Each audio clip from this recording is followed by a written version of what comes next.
তো হঠাৎ করে সুমন বললো চলো সন্ধ্যাবেলা একটু ঘুরে আসি, তাড়াতাড়ি অফিস থেকে ফিরেছি যখন।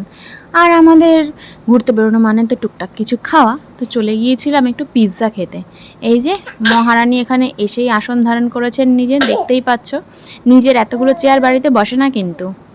আর আমরা পিৎজা অর্ডার দিয়ে অপেক্ষা করছি কখন আমাদের পিৎজাটা আসবে।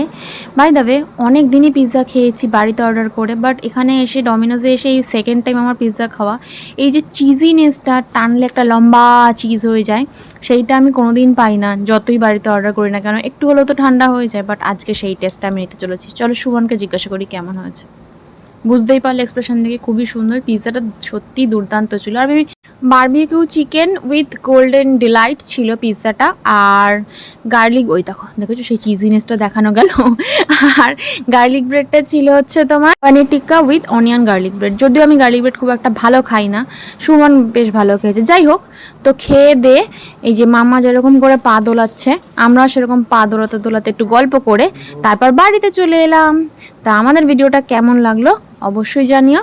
আর তোমরা লাস্ট কবে পিৎজা খেয়েছো সেটাও আমাদের জানিও। আর কোন পিৎজাটা তোমাদের বেশি পছন্দ সব থেকে ডমিনোজের বা কোন ব্র্যান্ডের, সেটা আমাকে অবশ্যই জানিও। চলো দেখা হচ্ছে নেক্সট ব্লগে, ততক্ষণ টাটা।